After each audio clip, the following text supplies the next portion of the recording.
Oh, mountains of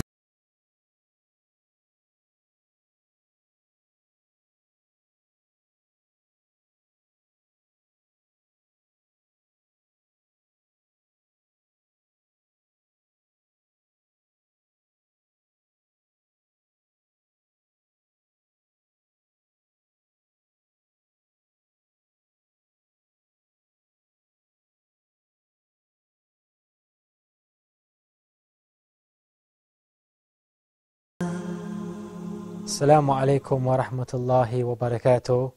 Welcome to Hajj Insights. I'm your host, Ridwan Shamim. And this is a series where we learn about the great pillar of Hajj. Alhamdulillah, we have the opportunity with our Sheikh, Muhammad Salah, to talk about Hajj and what it entails. In our last episode, we spoke about who should be actually going Hajj and what does Hajj mean. And we touched upon Ihram. Assalamu alaikum, Ya Sheikh. How are you? Wa alaikum salam wa rahmatullahi wa barakatuh. Alhamdulillah, and thank you for asking. As I explained to the viewers, we touched about why it's important to do Hajj and who should be going Hajj. We want to talk slightly more about the Ihram and the Miqat. You mentioned some points about the Miqat. I have a few questions just before we start. Sure. You said that while someone is going into to make their Hajj or Umrah, they must pass a point called a miqat and make an intention at that point. Correct. Imagine if someone passes that point and they forget to make that intention. What would they have to do? Bismillahir Rahmanir Rahim. Alhamdulillahi Rabbil Alameen. والعاقبة للمتقين ولا عدوان إلا على الظالمين والصلاة والسلام على سيد الأولين والآخرين سيدنا محمد وعلى آله وصحبه أجمعين وبعد. Al-Ihram is the first pillar of either Umrah or Hajj. It's a pillar. Yeah. You cannot just indulge into the act of Umrah or Hajj without making Ihram or assuming the intention of entering into Ihram. And announcing the Ihram at the appointed places, the proper appointed areas or the mawaqit is a must. Okay. But if somebody passed the miqat, the appointed place, without assuming the intention of Ihram, without saying the talbiyah, whether that was done deliberately for a reason or another, or out of forgetfulness, or he fell asleep in the plane or any means of transportation. Which can happen, yeah. Or even furthermore, out of ignorance. Okay. And this is a very common problem. So when he we meet didn't people know. at Jeddah airport, they say, well, what shall we make Ihram? We didn't know. So in this case we say, to rectify that, Okay. there are one of two choices. The first choice is that you must go back to the miqat, to the appointed place. What about if you're flying? It's impossible. Yeah. And nowadays it's not that free you can tour around in the country. Once you enter with the intention of performing Hajj, you only have certain territories, which is Jeddah, Mecca and Medina. You cannot just wander around. Yeah. So that will take us to the next option automatically, which is to rectify that you assume the intention of Ihram from whichever place you were informed, Yeah. and you learn that you skipped the miqat, and now you must slaughter a fidya, a sheep. Okay. A sheep to be slaughtered and distributed, its meat must be distributed entirely on the poor people of Mecca. It's different than the hadi and udhiyah, because in the other two cases we get to eat from it. Okay. But in the case of the fidya, this is a ransom. To rectify a violation, a wajib that you skipped. So in this case you must do so. And that's why I say, please educate yourselves and study very well, and it doesn't cost you nor take you much to learn about the procedures and the rituals of Hajj beforehand. Okay. I believe it is very important for us to study what's restricted during the state of Ihram. Okay. We said Ihram is similar to Takbirat al-Ihram in the prayer.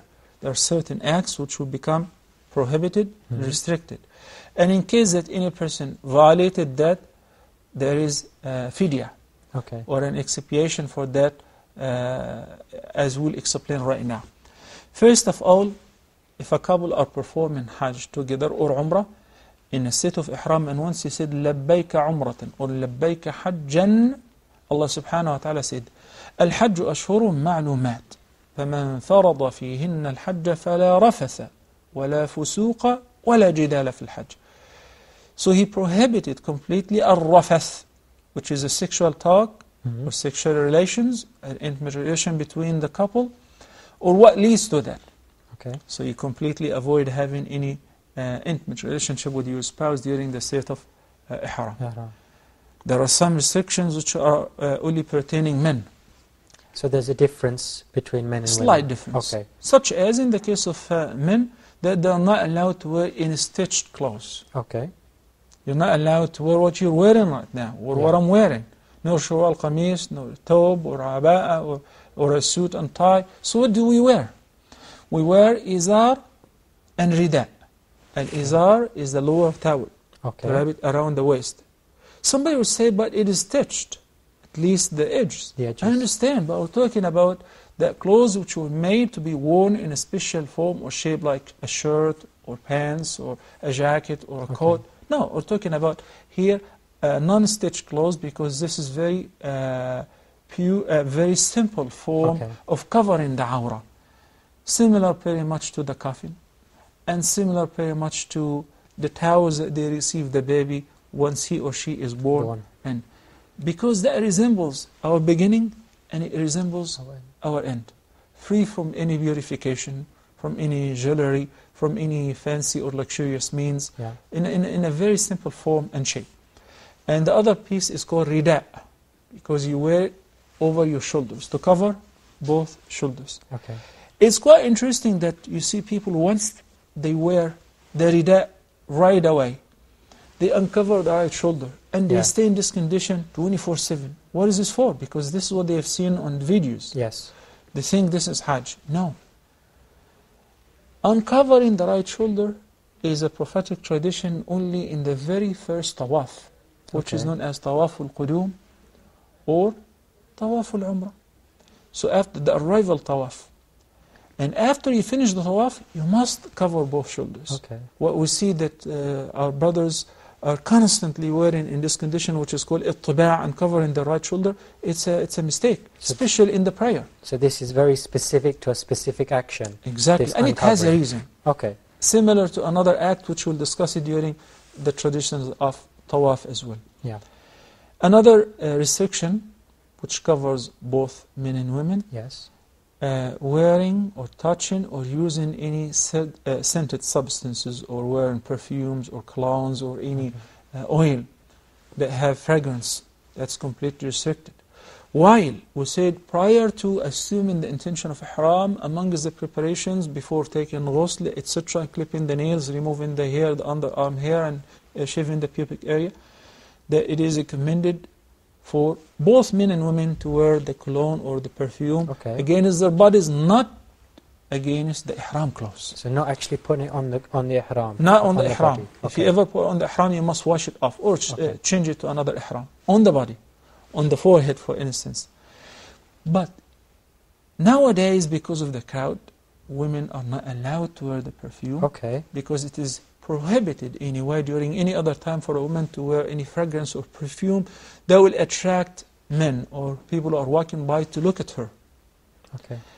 Even if she's going for the prayer. The Prophet ﷺ says if she does so, she must return home to wash herself off from the perfume. Then if she wants to resume and go back to pray. So just to clarify that point, sorry Sheikh to stop you, just to clarify that point, the women are asked not to do that now. Correct. Okay, so the men are... But this sunnah was general for men and women. Okay. Because in the past, women would perform tawaf at night. At night time, okay. Okay? But now it is very crowded, and we see that men and women are competing even over the black stone. Yes. So it is very hard to avoid smelling the fragrance or the perfume of a woman. You should avoid it completely. Okay. But if a woman is performing umrah in off-peak time, such as right after Ramadan, where everybody departed, or a month after Hajj, local people get to perform Umrah, and you see just very few people performing Umrah. So you may do that if you wish, because it would not attract that many men. Okay. Okay? Another restriction, which is hunting. Allah subhanahu wa ta'ala said, وَلَا أحل لكم صيد البحر وطعامه متاعا لكم وللسيارة وحرم عليكم صيد البر ما دمتم حرما. Surah Al-Ma'idah. It has been permitted for you to eat and consume the fish which you catch from the sea. Okay. But in the state of ihram, hunting is prohibited. Okay. Okay? Nor can you even eat from the animal which you hunted. Right. Another restriction which is very interesting one. Processing or being a part of a marriage contract. Yeah, that is interesting. During the state of ihram. And when we say these restrictions, some people think, they panic. They think it's very hard and I'm afraid like they're walking on the edge. Yes. It's very simple because the ihram, if you arrive from your journey to Mecca, the Umrah maximum would take 2 to 3 hours. Yes. So it is not a big deal. You're not going to be in a state of ihram forever. It's easy to avoid these restrictions. Now we speak about women. How do they dress up in ihram? Women in ihram, number one, completely avoid wearing any makeup. Okay. Henna is permissible. Yes. But other makeup and eye liners and eyelashes and lipstick and all of that, and this is completely dangerous, especially in the state of ihram. That can jeopardize your Hajj and can ruin it. How about so their the clothes? sisters, the sisters who come from particular cultures are not aware of that. Everybody who passes by any of them should inform them. Sometimes when we take the elevator up or down and say, everywhere it smells beautiful perfumes. The sister doesn't know that she's not going to a party. Yeah. And perfume for women is only at home, Yeah. for their maharim, for their husbands, not outside. Yeah. It's a major sin. So you must avoid that. And what about the outfit? You know, in your regular everyday clothes, this is for women, what you normally wear as a hijab, except for the fact that the ihram of a woman is in her hands and face. Should not cover both hands and face during the state of ihram, unless if she is a woman who is wearing a niqab, the face cover. Then if she happens to pass by men, as Aisha radiallahu ta'ala anha wa ardaha narrated, she would lower what's known as isdal from top of her head, or a khimar, to cover only if she's around non-mahram men.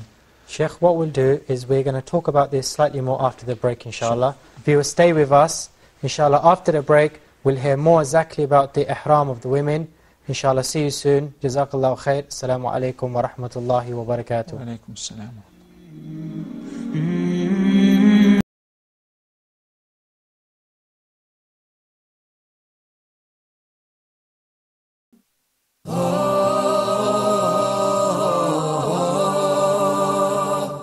Inshallah, on the straight path, we would like to discuss the niqab from an Islamic and social political perspective.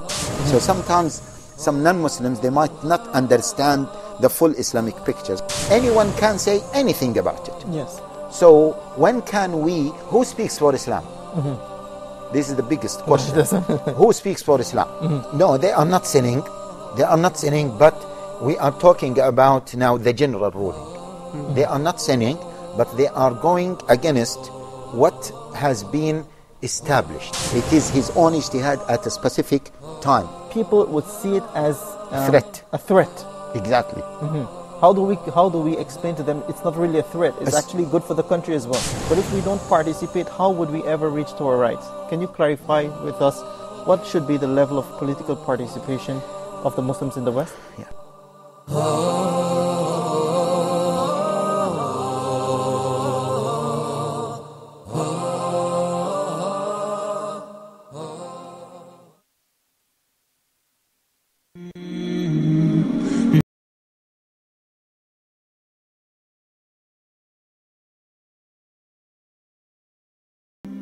Assalamu alaikum wa rahmatullahi wa barakatuh. Welcome back to Hajj Insights.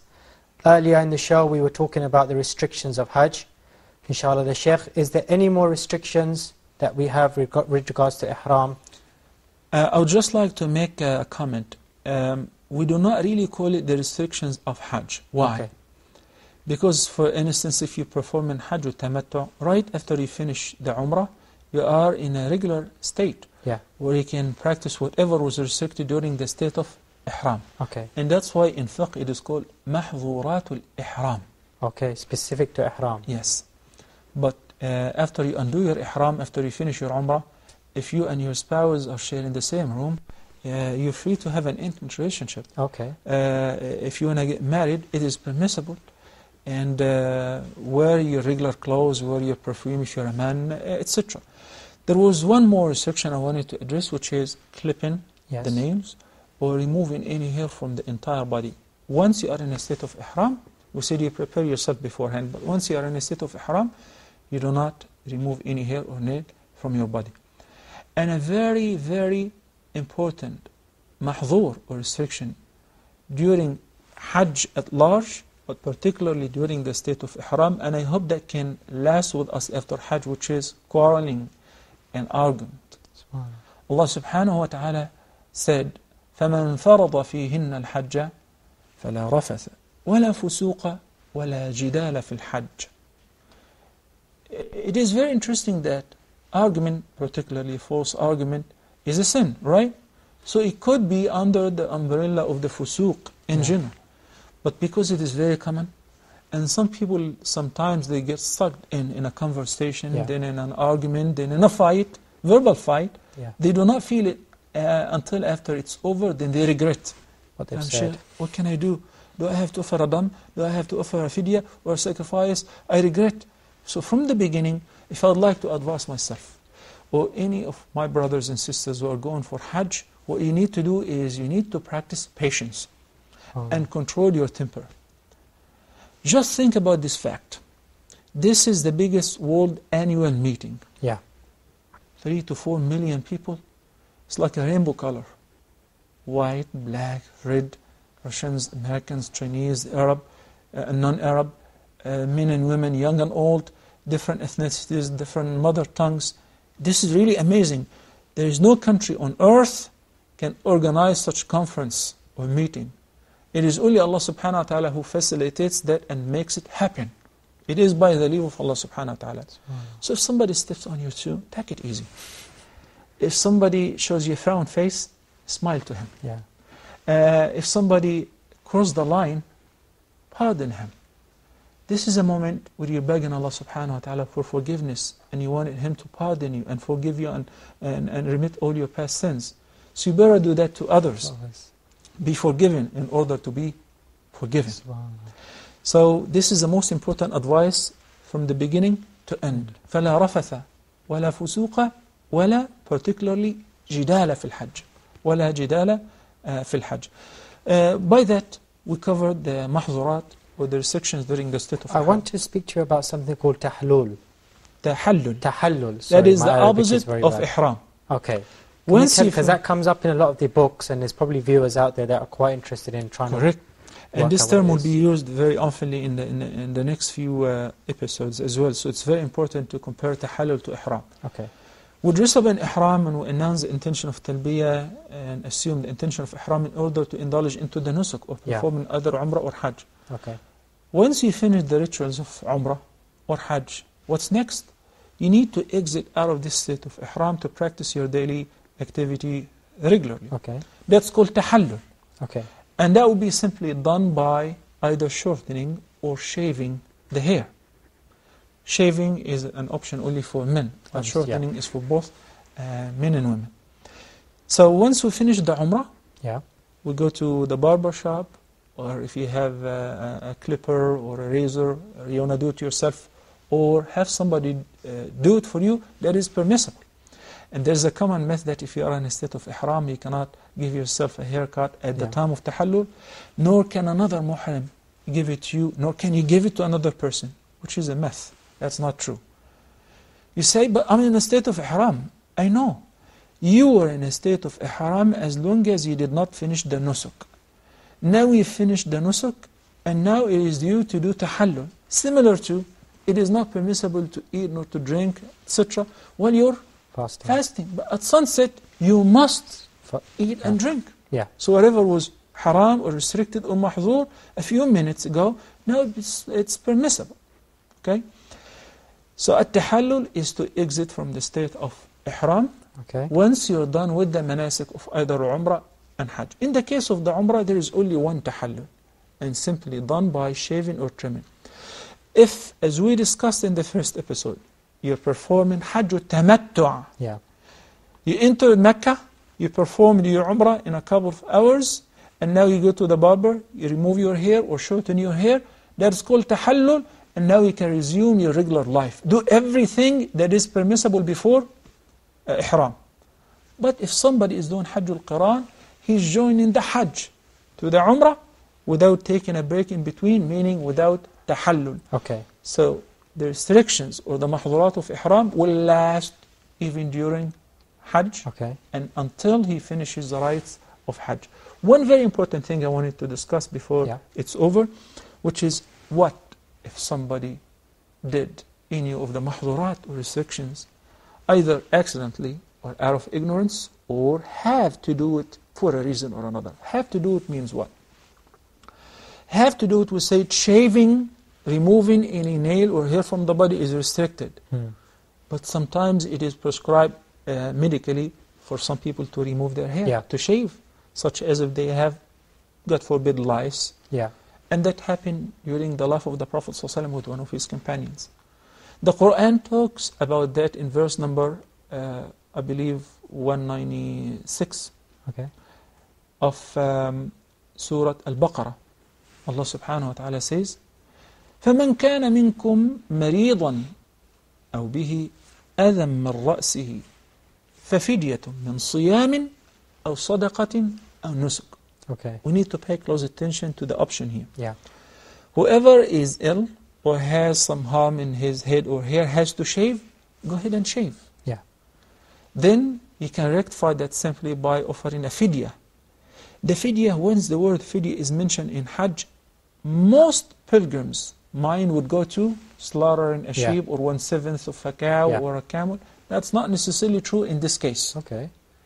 If somebody has to do any of the violations of ihram other than intercourse, of course, Yeah. or al-rafath, then in this case, the fidya for shaving or having to wear the regular clothes, or Yeah. for shaving, the fidya is صدقة ففدية من صيام أو صدقة أو نسك, to fast for 3 days or to give a sadaqah to feed 6 masakin Yeah. or to slaughter a sheep. Okay. There is a choice. It is better, of course, to feed the poor by slaughtering a sheep and so on, because it's more beneficial for the poor and the masakin. The person has the choice to choose. Exactly. Okay? So this is a fidya. But what if somebody did whatever was restricted out of ignorance or out of forgetfulness? Somebody totally forgot that he is in a state of ihram and he started trimming his mustache or shaving or whatever. He did not know. Or wore a kufi or pair of socks. Many times in Arafah, you see people wearing their underclothes or their socks in a kufi. What is this? They don't know. They think it is okay and it goes along with the uniform. No.